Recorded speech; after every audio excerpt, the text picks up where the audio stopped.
n'assemble pas les cépages dans les vins, d'abord pour des questions d'arôme. C'est une erreur un peu commune. Et ce qui m'a donné envie de vous en parler, c'est que je viens de voir sur un site un peu officiel, autorisé, d'un endroit où on fait du vin, où on parle du vin, qu'on parlait de l'assemblage pour rendre le vin plus harmonieux. Alors je sais bien qu'on compare beaucoup le vin et la musique, et ce n'est pas l'ancien chef d'orchestre que je suis qui pourra vous dire le contraire, bien évidemment. Mais ce n'est pas du tout l'idée.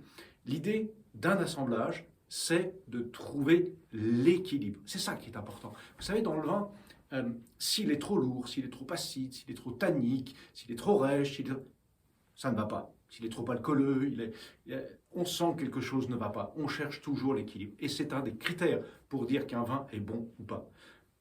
Encore une fois, j'insiste souvent sur j'aime, j'aime pas, on s'en fiche. Du point de vue de la qualité objective du vin. Bien sûr que c'est important de ses propres goûts. Mais le vin peut être bon même si je ne l'aime pas. Et un des critères pour que le vin soit bon, c'est précisément son équilibre. Qu'il ne soit pas trop lourd, pas trop acide, pas trop tannique, etc. L'équilibre, ce que l'on cherche dedans. Et le cépage, le principal objet de l'assemblage des cépages, c'est de trouver l'équilibre entre tous ces pôles.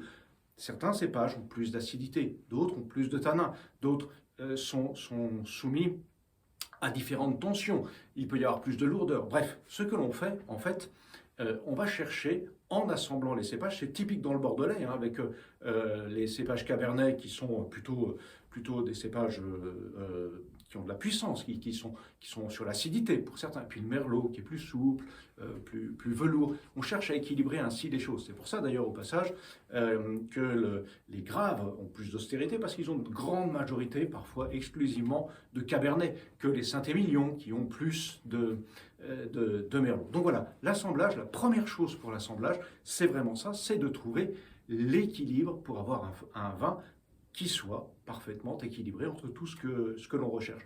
Bien sûr, après, on va aussi chercher à mettre un peu d'arôme. Mais si, dans votre équilibre d'arôme, vous déséquilibrez le vin lui-même, l'équilibre que l'on cherche du vin, évidemment, c'est un problème. Donc la base de la base, c'est de chercher l'équilibre. Alors, on a l'assemblage de cépages, hein, comme ici, ça me donne l'occasion de vous présenter ce domaine, le château Saint-Michel, que j'ai découvert au mois de décembre, Côte de Roussillon, qui fait un blanc excellent, d'une belle rondeur. Réellement, je ne dis pas qu'au niveau des arômes, il se rapproche d'un Bourgogne, mais au niveau d'un style, il se rapproche d'un Bourgogne. Alors, ces cépages, grenache blanc. Le grenache, ça donne beaucoup de rondeur, un fruit confitурé. Et puis, il y a également ajouté un petit peu de macabeu. Le macabeu, c'est ce qui va justement permettre de recentrer un petit peu le côté confituré et donner une belle colonne vertébrale à l'équilibre, précisément. Alors, on peut aussi faire des assemblages pour trouver cet équilibre, des assemblages de millésimes. Je vous disais l'année dernière, dans le dernier podcast, que le millésime n'était pas quelque chose d'obligatoire comme mention légale sur une bouteille. En fait, on peut prendre des millésimes plus frais, comme 2019-2021, pour permettre de rééquilibrer des millésimes plus ronds, plus chauds, peut-être plus alcooleux, comme 23, comme 22. Ça se fait beaucoup dans le champagne, je ne reviens pas, je l'ai déjà expliqué.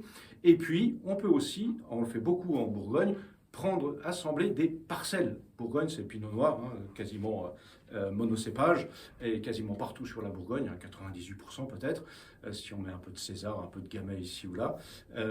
Mais autrement, c'est pinot noir. Et ce qu'on va faire pour trouver l'équilibre, on va assembler des parcelles. Une qui aura moins mûri peut-être, et donc qui aura plus de fraîcheur, d'acidité. Une qui, au contraire, aura une surmaturité pour X raisons. Bref, et ça permet de trouver l'équilibre. Donc voilà.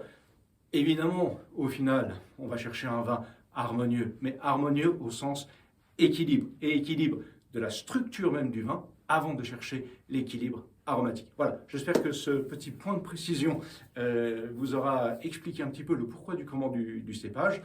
Évidemment, ça permet beaucoup de choses, hein, c'est certain. J'espère que ça vous aura mis le vin à la bouche. Si vous souhaitez aller plus loin, eh bien, n'hésitez pas à vous abonner à la chaîne, à également télécharger, si vous le souhaitez, le petit livret du dégustateur, qui est ce petit livret, vous le savez maintenant, que je fais pour les escape games œnologiques dans le manoir du Chêne Saint-Louis en Bourgogne pour les étés et qui permet de se repérer dans les énigmes et qui donne un certain nom, au moins la colonne vertébrale, de ce qu'il faut savoir.